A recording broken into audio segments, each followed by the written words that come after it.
Hi, dear bankers. Welcome to EduTap. This is CHAP 10-minute a day series of Indian economy and Indian financial systems. आज हम करने वाले हैं module B chapter 13 का एक very very important topic that is market equilibrium. और आपके जैब एग्जामिनेशन में आईई एंड आईएफएस के सिर्फ एक दिन रह गए। और let me tell you one thing कि इस टॉपिक को करके आप अपने 2 to 3 क्वेश्चंस जो है वो सिक्योर कर सकते हो। एक क्वेश्चन तो डेफिनेटली आता ही है, और 2 to 3 इस बार आप अपने एग्जाम में इस टॉपिक से रिलेटेड क्वेश्चंस एक्सपेक्ट कर सकते हो। That is one thing. Second चीज, PYQs as I have always told you बहुत ही इंपॉर्टेंट रोल प्ले करते हैं।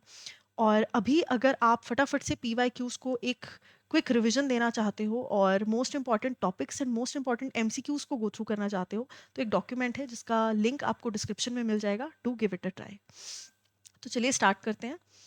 So what is price mechanism? Price mechanism basically हम मार्केट फोर्सेस को जब स्टडी करते हैं टू डिटरमाइन कि प्राइस किस तरह से ऊपर या नीचे जाता है, that is your price mechanism.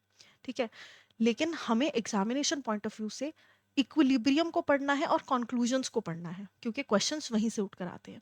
तो हम बहुत ज़्यादा डीप स्टडी ना कर कर 10 मिनट्स में सिर्फ मेन मेन कंक्लूजन्स पर फोकस करेंगे ताकि आपको एग्जाम में हेल्प हो सके। ठीक है। तो मान लो कि मैं एक एप्पल प्रोड्यूसर हूँ और मैं एप्पल्स की पेटी जो है वो प्रोड्यूस करती हूँ। 500 रुपये जो इसकी कीमत है वो मैंने रखी है। ठीक है। यहाँ पर जो प्राइस है ए सिचुएशन में दैट इज 500 रुपीज। नाउ हमने ऑलरेडी ये पढ़ लिया है लॉ ऑफ डिमांड में कि प्राइस एंड डिमांड का होता है इनवर्स रिलेशन, और प्राइस एंड सप्लाई का क्या होता है? Direct relation. तो जैसे जैसे प्राइस कम हो रहा है, अब प्राइस कम क्यों हो रहा है? बहुत रीजंस हो सकते हैं। One of the reasons could be कि मैंने बहुत सारी पेटियां प्रोड्यूस कर कर रख ली, बनाकर रख ली, और अब मुझे डर है कि ये कहीं ऑब्सोलीट ना हो जाए, खराब ना हो जाए, है ना।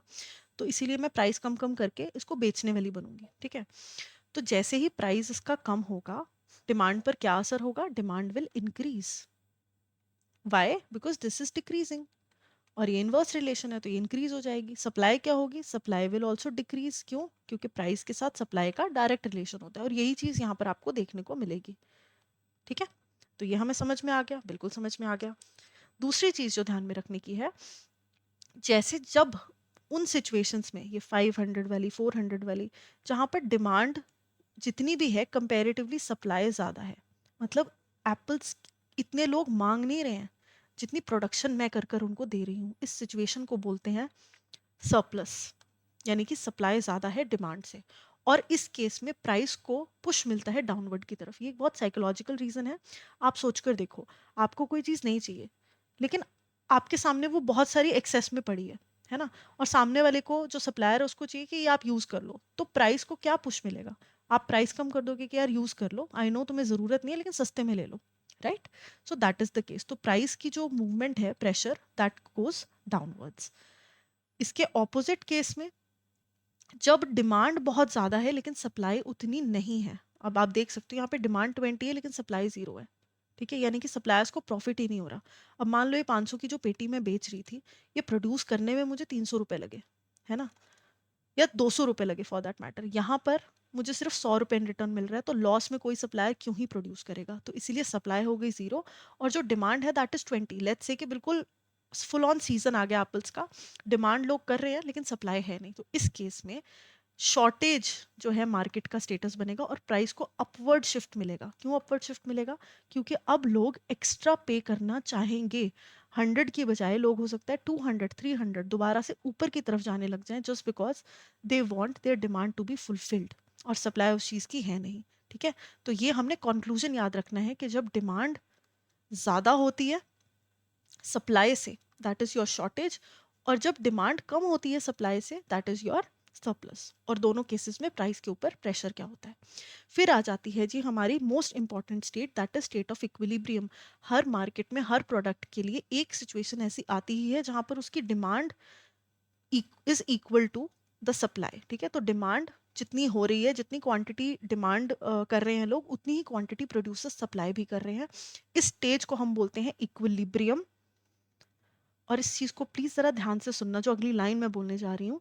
इक्विलिब्रियम स्टेट पर प्राइस के ऊपर न्यूट्रल प्रेशर होता है। प्राइस जो एक बार इक्विलिब्रियम में सेट हो गया, अनलेस कोई एक्सटर्नल चेंज आकर उसको ना हिलाए, वो प्राइस वैसा ही रहता है। और मार्केट फोर्सेस ये जो डाउनवर्ड एंड अपवर्ड मूवमेंट दे रही है ना, ये न्यूट्रल पोजीशन को अटेन करने के लिए, इक्विलिब्रियम को अटेन करने के लिए ही दे रही हैं. So that is your market equilibrium. Price mechanism पूरा का पूरा चलता ही इसलिए है, so that it can achieve the state of equilibrium. So you have to remember that. यही इसकी डेफिनेशन है.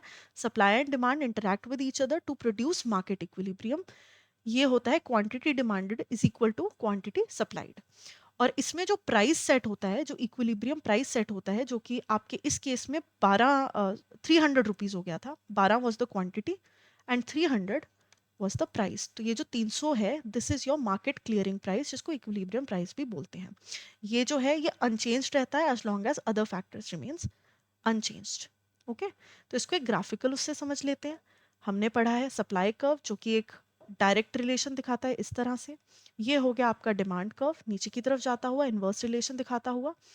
और ये जहां पर डिमांड, अब देखो आप यहाँ पे क्वांटिटीज अगर सेट करोगे 10, 20, 30, 40 और इनको ग्राफ पे प्लेस करोगे, तो आपको पता चलेगा यहाँ पर जहां पर डिमांड कम है और सप्लाई ज्यादा है, ये सरप्लस है.